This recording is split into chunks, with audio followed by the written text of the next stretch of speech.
You're listening to Sox in the Basement, a production of the Broadcast Basement Limited, where every show is 30 minutes of good and comes from a basement bar on the south side of Chicago. Pull up a stool, pour a cold one, and join us right now for Sox in the Basement. Heard everywhere podcasts can be found, and always at soxinthebasement.com. I'm going to apologize right now as we start the show for the fact that I smell like an old man, because I think I have 4 icy hot patches on at this. My back, I don't know, something with the weather, man. It's even hard to sit on the bar stool, so you might hear me get up and then sit back down again throughout this entire show, because I'm just covered in icy hot patches. Ladies, try to control yourself, because I smell like menthol. It's true. You're a well-mentholated man right now, and so yes.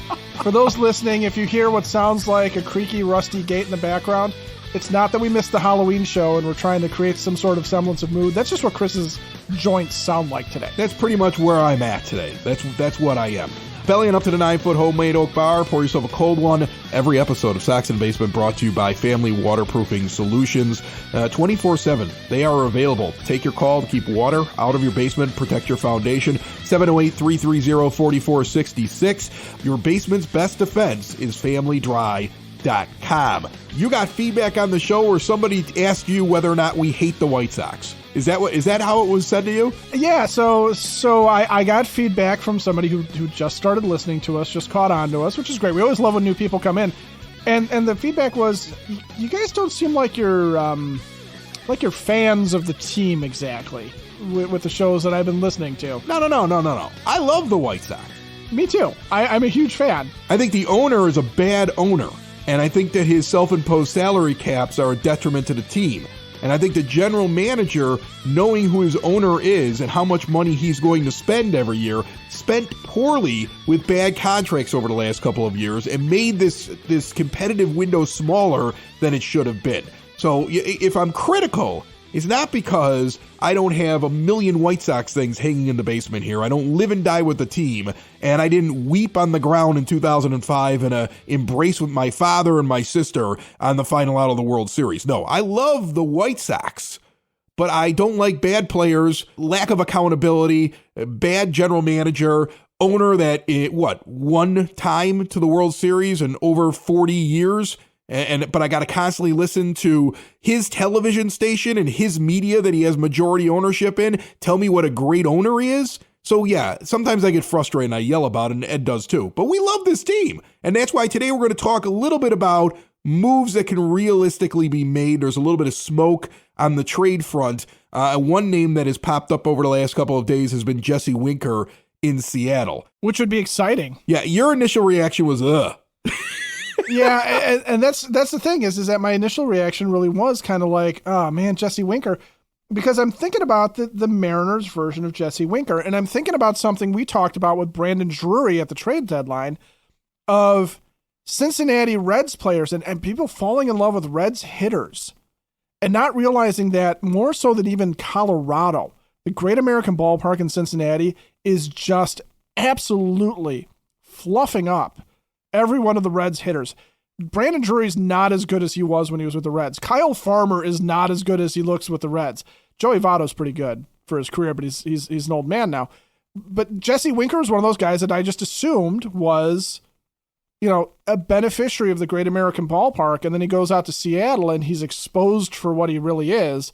And now I'm beginning to think that field may just be a poor fit for the guy. Well, here's the problem with Seattle. Seattle's the reason why Kendall Graveman was so highly regarded. We talked about that last year when we were looking at the White Sox relief pitcher. Right. When you look at his time in that ballpark, his numbers are so much better as a relief pitcher than even when I think he got traded midway through the season. His other half of that season in Houston was not as effective. He has not been as effective with the White Sox so far as he was when he was inside of that ballpark. So that's a pitcher's ballpark, and it would harm a hitter. And you looked at the splits for Winker when he was playing in Cincinnati, and his road splits weren't that much different from his home splits, if I'm not mistaken. So this may have just been a down year on a guy who's not old enough yet, I don't believe, for that to be it for him. I mean, this is more of an anomaly than the norm for him. So I would expect a bounce back. I don't know if the White Sox are willing to bet on it, but according to rumors on the internet from weird Twitter handles that I don't know if they actually know anything and are throwing stuff at the wall to see if it sticks, but the buzz seems to be across social media and even with some of the people covering the team that the White Sox may be chatting, maybe talking to Seattle. Seattle may be looking to move on from Winker, and he may be available. They just went and got Teoscar Hernandez, who is likely just going to be a DH, but is also an outfielder. They picked him up from the Blue Jays, so they're active. And if the White Sox want to go shopping, Seattle and Jesse Winker might be a good stop. Seattle feels like the Sox going to Target, some sort of a big box store, where the Mariners, because Jerry Dipoto is this mad trader, right? He is constantly out there moving guys around. He's the one that everybody's sitting there going, "No, there's going to be a lockout." And he's like, "Hey, San Diego, Adam Frazier, I got a lefty reliever for you." He's this guy that's out there constantly making trades. So he makes the Winker trade last year, looking for a lefty bat, and picks up Eugenio Suarez. Easy for me to say. I have to kind of sound drunk to say his name, Eugenio Suarez. But he picks up, a bad contract from the Reds in the process. Now he's got Winker. It's $8.25 million for 2023. And this is a Mariners team that wants to make a move. If they're a low salary cap team, not salary cap meaning self-imposed, of course, but they're a team that has to keep their payroll relatively modest. $8.25 million is a big number for them to be able to get off of the books potentially if they want to make a splash. And the Sox could actually help them make that splash with this trade if they really wanted to. It doesn't have to be a sell-off of Winker for, Colson Montgomery or something like that. Well, here's the thing. I went on to this, I went to baseballtradevalues.com. It's a trade simulator. We put the link right up at the top or in the menu section. It's a fun little toy. At soxinthebasement.com. And it's kind of fun when people are talking about, what's this player worth? It's not exact, but it's a neat kind of way to see, can we match up with another team? And trade value-wise, Jesse Winker is about Jared Kelly. Like, that's what he is. Like, the easiest way to look at it is you could trade a White Sox prospect that's probably in your top 10, but is not a guy that you're sure is going to be something that you liked. You got him when he was young, but we've had James Fox on this show from Future Sox. There are times where he sat there and said, I don't know, what has he done down there yet? I mean, he's not really progressing in as quickly, I think, as people thought he was going to progress. That's the kind of guy, or two guys that are maybe a little bit below him for a Winker. That's what you could do. Now, on the other hand, you could also move your biggest trade piece and get more back. And this is why I think you think of them as a big box store, because the White Sox could go shopping. I am of the belief, and there are other players on this team you could also move, but if Rick Hahn has to operate like he's the Pittsburgh Pirates at $173 million right now for opening day, trying to only end up at $180 million for opening day, even though you finished 2022 at 196, was it? Yeah. So you're reducing things. If you don't have a lot of money to spend, Liam Hendriks is a luxury when you have Kendall Graveman, the possibility that Reynaldo Lopez could be a closer. There are a lot of guys in that bullpen that you could bring out there. I don't know how many wins he adds or how many losses you add to the loss column if you have one of the other guys that's currently in that bullpen closing games. Is he one of the best, if not the best closer in baseball? Sure. Is he something the Mariners would want? You bet your butt they would. But he would be an overpay for Winker. Winker's not worth him. When I put it in the trade simulator, just to kind of, and again, this is just me illustrating it so that you're like, well, you're just pulling these numbers out of the air. This is where we're looking at value of contracts, value of how good the player is. We're looking at value. You would have a big disparity if you dealt Liam Hendriks for Jesse Winker straight up. But you could also say, throw in a Marco Gonzalez or a Chris Flexen and or a Matt Bush? That starter that they have down there. He's the young guy. Brash. Yeah, Matt Brash. I'm sorry, Matt Brash. Okay, grab a pitcher or two in there, and then you could also say we want to get rid of one of our crappy contracts. We want to get rid of something like a Larry Garcia and his $11 million to free up some stuff. You take him as a utility player. That's how that trade evens out. Now, you're saying the Mariners might want to get rid of salary, but if they're getting rid of salary to go get a guy like Hendricks, you could even up the salary being passed back and forth. Get out from one of your own contracts. Have some money now all of a sudden because you don't have any because of the self-imposed salary cap. Get rid of a bad contract. I don't think you can move a Grandal, or I don't think you can move a Moncada, who'd be a negative value right now. But you could get rid of one of your bad contracts and essentially get a left-handed hitter in the outfield, something you've been waiting for forever. Go out and get extra pitching because you need it, and pitching that has upside to it. Or worst case with Gonzalez is a steady fifth starter, so you know you have enough arms to get through the season, which has been a problem for this team. And free up money. And all you lose is probably a couple of games difference that Hendricks gives you. Liam Hendricks, nice guy, been on this show before. We had a nice, pleasant conversation with him on the air and off the air. Very nice man, okay? Does a lot of great things. He is a luxury. He's what you get when everything else is fixed on your team, is the superstar closer. You have to fix more important things than the closer right now on this team. The wood from this tree melts the ball deep to right field into the bleachers. MorningWoodBats.com is the custom wooden baseball bat company that'll help you smoke them over the fence. Whoa! Check out our custom bat builder that allows you to pick the wood species, model, and color, and get custom personalized engraving that'll be drop shipped right to you. Put some life in your lumber with Morning Wood. MorningWoodBats.com, MorningWoodBats.com, MorningWoodBats.com. Do it today.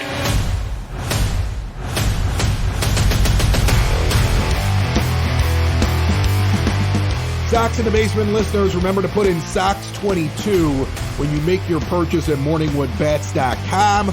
Get 10% off. Kevin Matthews was on this show a week ago. It's on demand anywhere podcasts can be found, and always at soxinthebasement.com. There's a guy who defined an era in Chicago radio. We were able to get him because of the $1,000 guest bounty that's going on right now. He just happens to also work with morningwoodbats.com. So it was like synergy last week. If he becomes the best guest of the offseason, the listener that put him up wins $1,000 cash from Parente and Norum. If you're injured, they will fight for you. They have gotten over $400,000 for their clients and clients' families. There's a link in the show notes. Get your guest bounty entries in. Can you beat Kevin Matthews? I think somebody will. Ed, what do you think about this, though? Liam Hendricks, in my mind, is a luxury that you can't afford at what the reported payroll on opening day is going to be when you have so many other problems.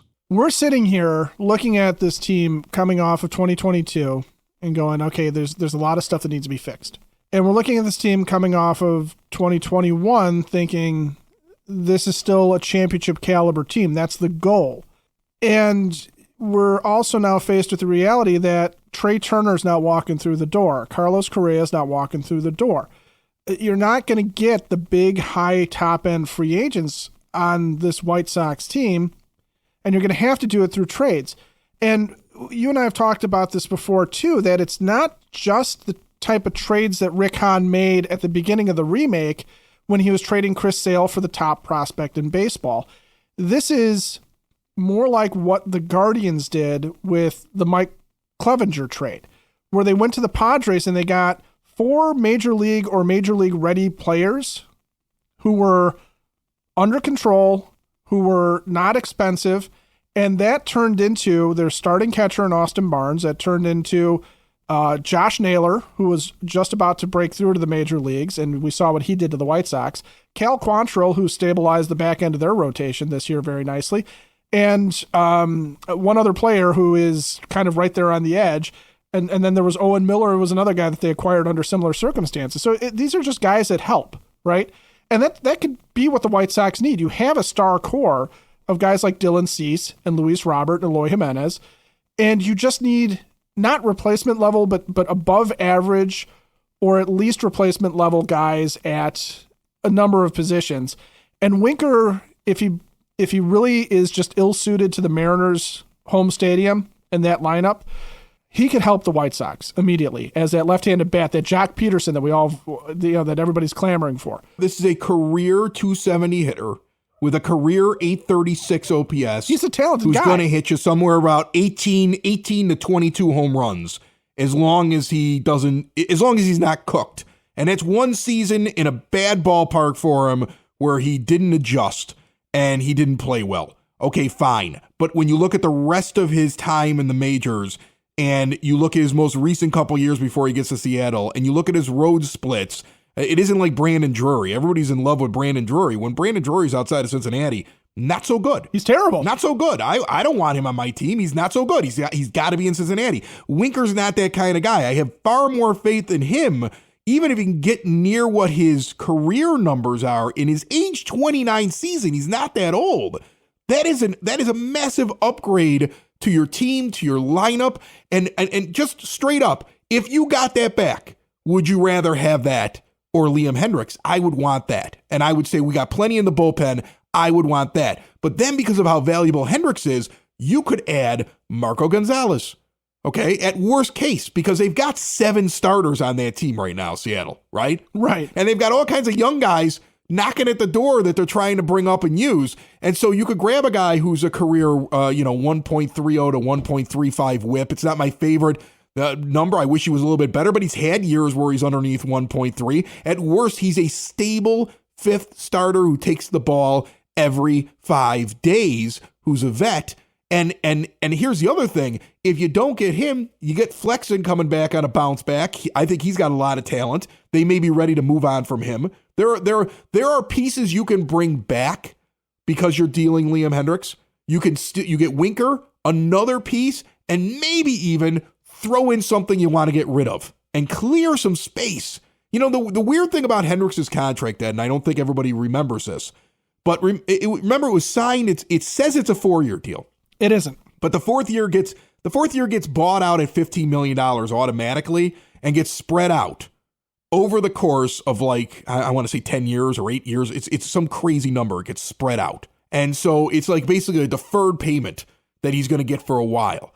If he gets traded, he vests and he gets an option year. So a team is picking up Liam Hendriks. That's the way I'm reading it on Spot Track. A team is picking up Liam Hendriks, and he's valuable enough for that deal. And this year, he doesn't have a no-trade clause. He had a no-trade clause when he signed. It's down to only 5 teams that he could put on the list. So unless he puts Seattle down on the list, you could go shopping. And I don't know why he wouldn't want to go back to the Pacific Northwest. It's close to Australia. Closer than Chicago is, right. anyway. Yeah, it's geographically he's right on the ocean. He can take a direct flight back home whenever he wants to. So I mean, I can't imagine that's on his no trade list. So that's why I think it's a realistic thing. Is it going to happen? I don't know. I don't know if Rick Hahn can pull off a trade like that, right? This is why I was so concerned about a week or so ago when I talked about this is what the White Sox plan is, and I don't know if this general manager can do it.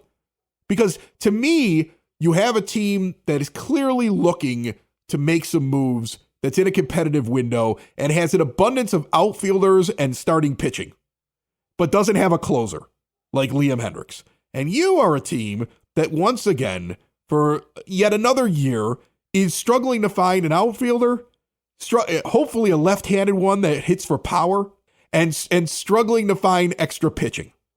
They've got it. So, I mean, that's why they match up to me. Like you and I, when we were sitting down talking about this before the show, we were just kind of looking at Winker. And then we tried to figure out, okay, would it work? And then once we realized you could probably just trade a couple of prospects or just one prospect that isn't one of your top ones, we're like, oh, yeah, I think I'd be into this. Let's see if we can get a good deal done. But then when you look at what they need, the Mariners, and what you have and can give up, would it be painless to get rid of Liam Hendriks? No, it wouldn't be painless. Is it something I'm willing to do? Yes, because you got to do something here. Because your owner's not going to go out and spend $20 million more on salary this year. He's not letting you add in free agency. So this is the only way you could fix your team. But it's also it's a money, even if you don't add in Larry Garcia, it's a money gain, okay, for the White Sox. Because now I matched up Hendriks and Jake Berger, which helps the Mariners who need a third baseman. for Matt Brash, Chris Flexen, and Jesse Winker. And I think, and I'm looking here on this, and again, we're just using this trade, this You're this overpaying. trade simulator. You're giving up a ton. What's the difference between that and trade value on that site? The Sox are actually getting more because Matt Brash is very highly thought of. He's a top end prospect. Oh, okay. So what we're doing is we're getting a good prospect is what we're grabbing out of this. We're getting rid of money. We're giving them a closer, and we don't even need Brash to be great this year because if we got another pitcher in that deal and we got Winker. Right. So what you're doing is you're basically saying Matt Brash is a guy that steps in maybe next year when Lucas Giolito leaves the team. Right. As a guy that can take a spot in the starting rotation. Or he could win a spot this year, or he could play the role that Davis Martin played last year very well, where he's a guy that's going to be, he's going to be the guy that comes in as that sixth starter. Chris Flexen is a guy that then becomes your fifth starter, kind of to stabilize the rotation and is immediate help. Jesse Winker is this big left-handed bat. Jake Berger, if you think about it, Jake Berger doesn't have a spot on this team right now. No, he's trapped. He has nowhere to go. He'd have to platoon with Gavin Sheets at first if you used Andrew Vaughn exclusively in the outfield, but we know that that's not how this is going to go. Vaughn's going to be the first baseman every day. So, in that regard, yeah, Jake Berger's he's a really good prospect, but he's also a guy that the Sox don't need. So if Matt Brash becomes, and I'm not saying that the Sox are going to get him, but if a guy like that comes back in a trade where now you're starting to get like that Dylan Cease type of thing, where you got a guy that you're going to develop, let him maybe, come in slowly and become a part of the rotation. He took his lumps last year with the Mariners.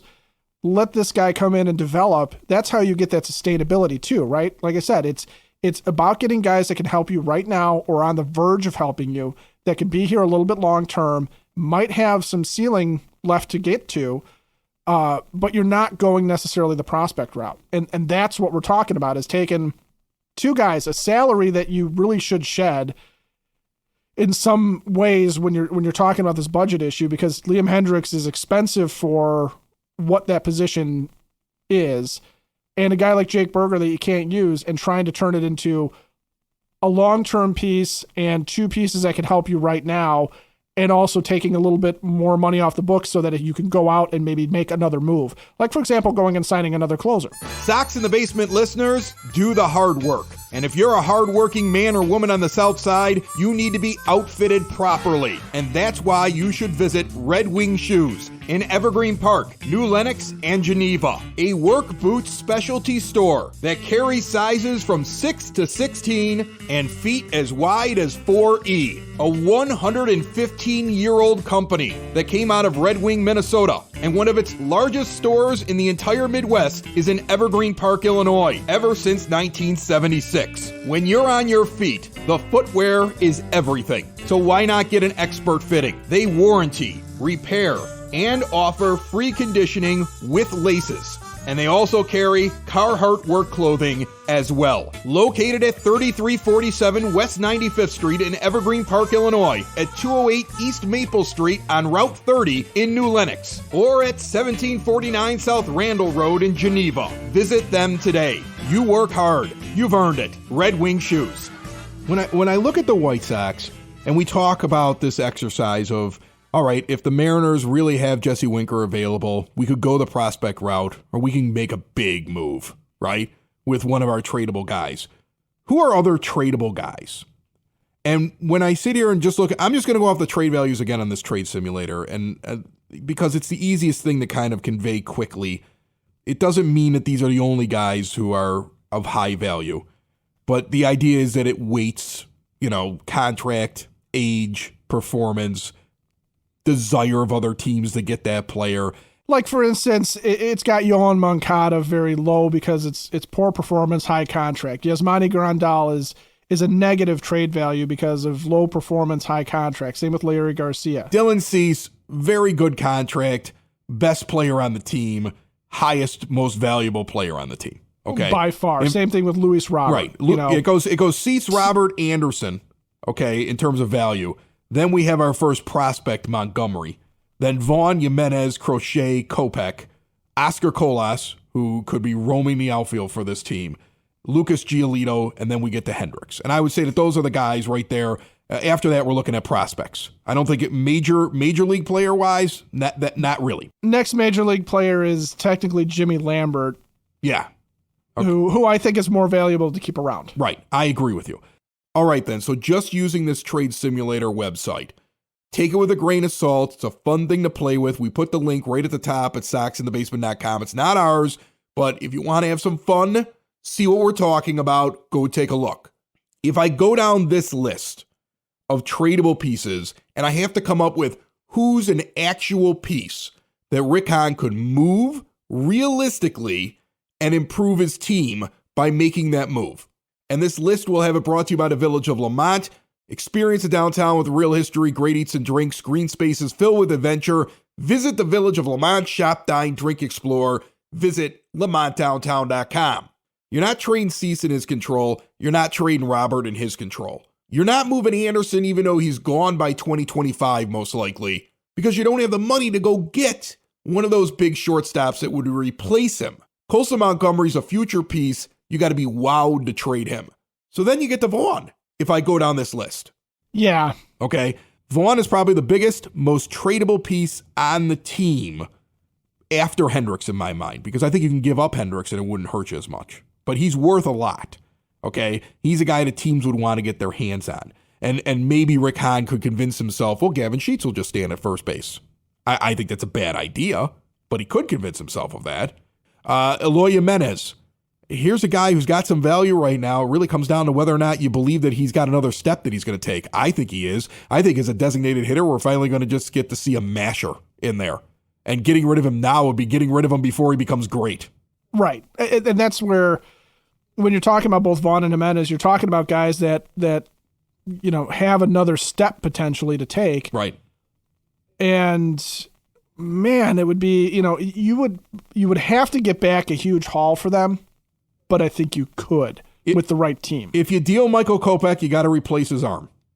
And you also have to live with the fact that after going through everything with him over the last couple of years, he could go someplace else and be Carlos Rodon, who was up there in the top 5, I want to say, with Cy Young voting. We didn't even give him a qualifying offer. Remember that, Ed? That was awesome. Yeah, just to do the guy a favor, we didn't give him a qualifying offer. Yeah. Just to make it so that he was easier to sign. Right. It's so nice of Rick Hahn. Yeah, and your point about Kopech, the only thing I would say that's different about Kopech versus Rodon is that if you're moving on from Michael Kopech because you're worried that the guy is made of glass because he's got such a huge injury history, and that'll factor in, of course, to his trade value too. But if you're worried that he could pull a Carlos Rodon and get out of the White Sox system, suddenly find his health, have a Cy Young level season. One, I don't know that Kopech is quite as polished as Rodon had become in terms of his ability to pitch and what he's able to do. Two, I really do think that Kopech is going to continue to have some injury problems because it's not his arm anymore, right? With Rodon, it was always maybe his, he's not using his lower body as much. He's engaging his arm too much. It's bugging his shoulder. It's bugging his elbow because he's all sliders. And with Kopech, the issue seems to be his legs. He's just so tall and lanky. He seems to land funny every now and again, and he pulls a hammy or he tweaks his knee or it does something to his back. I think that's going to continue because you're not going to change the size of the guy, right? So that might be something where a team that is interested in Kopech and is interested in that potential, at least unlike Rodon where you didn't even get the draft compensation because you didn't offer him the qualifying offer, at least with Kopech, if you're going to move on from him, you're going to get something back for him. Right, and you're probably going to be able to get a couple of somethings for him that could be useful. Some of your most valuable trade pieces are the pitchers. I mean, think about it. Kopech, Crochet, Liam Hendricks, Lucas Giolito. Okay, if you don't believe that you're going to be able to sign him in a year, you got to find another starter if you're going to get rid of one of those guys. Heck, you already got to find a starter to replace the perceived notion that Garrett Crochet was going to be a starter. Ethan Katz saying on Thursday, nope. There's a guy who was going to be a starter, still hasn't even gotten himself stretched out. Doesn't look like it's going to happen in 23. He's a trade piece as well. I don't know what you get for him. But with Giolito or Kopech, you would have to make another trade, corresponding move that brought in another pitcher or get money off the books so you can go into free agency and get someone. Right. So that's why, again, when we go through that exercise at the beginning and you're like, why are these guys clamoring for finding pitching? Well, if you can find enough pitching in a deal that you make with the first team that you deal with, let's say you go and you deal with Seattle or a team like them, you move a Hendricks, you bring back a couple of pieces, and it includes some starting pitching. Okay, it eases a lot of the stress on your staff and maybe opens up a move later on here in the offseason. It's such a strange offseason to follow this team because we can't just sit there and pull out a free agent list and say, man, let's go get this guy. And this guy would be perfect here, and we should be in the market for this guy here, and they're going to go out and they're going to go sign a free agent. That doesn't seem to be the case. So now what you're doing is this must be what like free agent seasons are like in Tampa Bay, right? Right? Yeah, the off seasons every year in Tampa have got to be just like, all right, who are they trading? Who are they bringing up? What's going to come back for these trades? How are they going to reload? Yeah, on your jerseys in your closet, all the numbers are Velcroed to your back, so you can change them out. Yeah, and you have generic names like Smith and Anderson and Johnson, right? Because you know there's going to be at least one. Meanwhile, the White Sox signed left-handed relief pitcher Nate Fisher already to a minor league deal this week. It's good of Rick Hahn to look at all the things that we need and say, you know what I need? More minor league pitching deals that may pan out, and let's focus on relief pitching. Because that makes an awful lot of sense. Well, you sing the songs that you know you can sing your first time up at karaoke. You don't just go straight on into opera. Is there a job for him later when it all ends? Because it will end for him one day. Like Jerry won't be here his entire professional career, and there's no way another owner keeps him around. Will there be a job for him in a front office where he can just focus on relief pitching? Like relief pitcher trades, relief pitcher acquisitions, relief pitcher contracts. What's that guy do? He just deals with bullpens, the least important of all positions on the field. Like that one, the one where guys can be good one year, be bad the next year. It's kind of just a roll of the dice with like 80% of them. He's really good at making those moves. No, I don't think that exists. Oh, well, that's too bad for him. Sox in the basement. Sox in the basement. Sox in the basement. Sox in the Basement. Heard everywhere podcasts can be found and always on soxinthebasement.com.